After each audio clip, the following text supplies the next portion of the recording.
Yo, what is up, guys? Happy 2025. We've made it one more rotation around the sun, and for that we should be proud of ourselves. This is my first ride of 2025. How good. It's a little damp out here, but the sun is out. I'm with my dad. We're heading up to Emerald to grab a drink. Life is good, guys. 2024 was a huge year for Gutter Rash Rides, and I couldn't have done it without you guys. So thanks so much for your continued support. I really appreciate it. It means the world to me that you guys engage with my content and take interest in what I have to do and what I have to say. 2024 was a year during which I finally got to relax a little bit. 2023 and all previous years had some massive life changes, but 24 was pretty chill in a really good way. I feel like I drastically changed up some of the content that I was putting out. I really endeavored to produce a few videos of a bit more quality rather than just vlogging on a motorbike. And those videos, let me tell you, they are so much harder to make than these vlogging style videos, but I had a lot of fun making them and will continue to do so when I have the time. It was also the first year during which a few brands reached out to me, so I got to collaborate with them on TikTok and YouTube, and that was awesome. That felt amazing. It took things to the next level. It kind of showed me what Gutter Rash could potentially become if I keep investing in it. I can feel it in the air, guys. 2025 is going to be just as big, if not better. And I'm really excited to have you guys here along for the journey. So if you enjoy my content, please consider subscribing. As fantastic and incredible as 2024 was, unfortunately, it was not all sunshine and rainbows. Approximately a year ago, I had someone walk up to my bike in the CBD and intentionally tip it over, which was pretty heartbreaking. I am glad that it wasn't the CBR 650R, but it still hurt, man. I love this bike, and I'm someone who gets very attached to my machines. It's not like it was an accident. Homie just walked up to my bike, chose it at random, and tipped it over. Now, the Ninja 400 got away pretty unscathed from that, which is just so lucky. That guy went about tipping over my bike in the most difficult way possible. He tried to do it from the kickstand side. He could have just pushed it, but no, he pulled it towards the kickstand side. What that meant was there wasn't a huge amount of damage. So the point is, someone maliciously vandalized the Ninja 400, but it got lucky in the sense that it could have been a lot worse. The bad news, however, is that we ended 2024 on the same note we started it on. Someone touching shit that does not belong to them. And this time it was so much worse. So I took my bike to work on Wednesday towards the start of December. I parked it up. So Wednesday night and Thursday night, I didn't touch it. Friday morning, my mum suggests that I should probably take my bike over to their house and park it, as I'm about to go on holiday for a whole month and the bike would be left unattended. So I decided to take it over to them, to my parents' house that morning. I get to the bike and lo and behold, the surround of the ignition has been completely shattered and the barrel itself has been brutalized. Someone had attempted to steal the Ninja 400. Luckily, they didn't get away with it, but boy, did it fucking sting. So that was shit. That was so much worse than the incident that occurred at the start of 24. This is so much worse because someone walked into the property, into the car park of my apartment and had a go at taking the bike. So now my own residence no longer feels safe for me to store my own property on, which just fucking sucks. But again, the Ninja 400 and I got extremely lucky.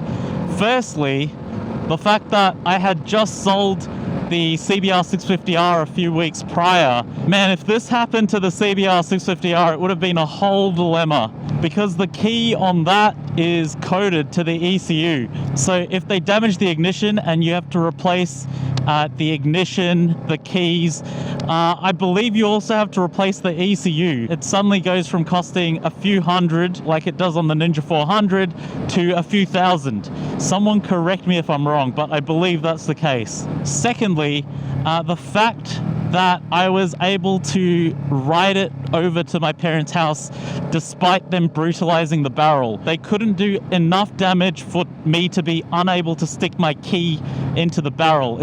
I've still got to fiddle about with it, but the point is I can get it in there and start the bike.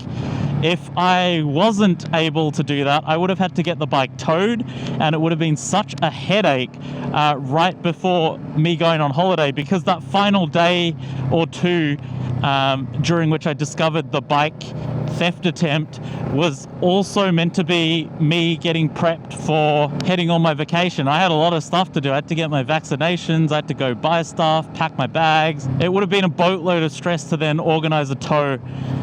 Luckily I didn't have to do that. I was able to make my appointment, which I was using the bike to get to, and I was able to then go stow the bike. Another lucky thing was that I didn't damage anything else. They could have damaged this product I have here that AEC kindly sent out for me to review.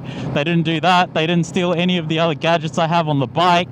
They didn't damage the seat or push it over or do anything of that sort. So that's super lucky, man. Unfortunately, this poor Ninja 400 cannot seem to catch a break. All of the damage done to this bike has been at the hands of bottom feeding degenerates and not myself. But thankfully, despite the trials and tribulations this thing is put through, it's never the worst case scenario.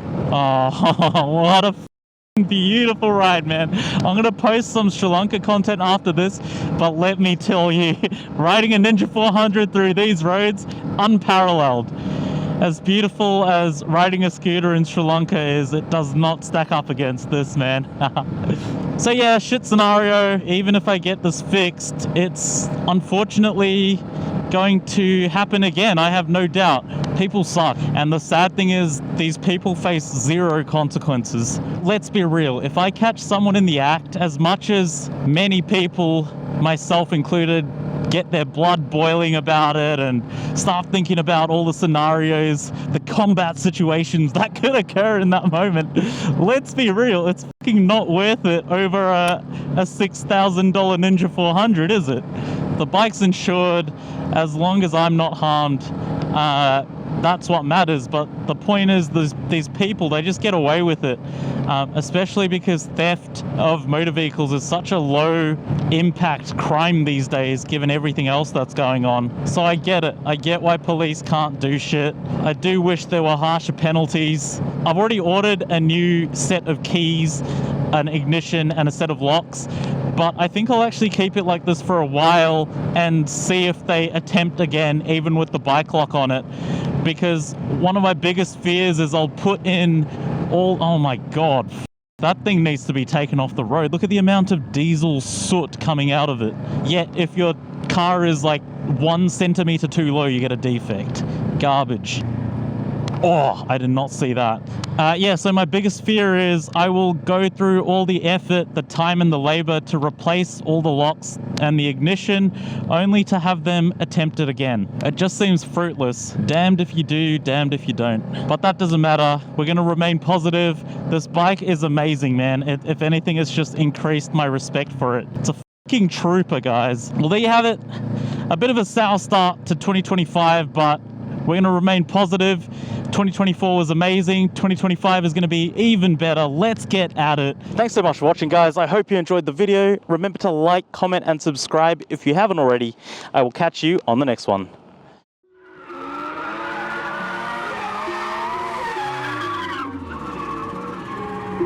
You say you've got them guns, but I've never seen you bang. You say you've got them drugs, but I've never seen you slang.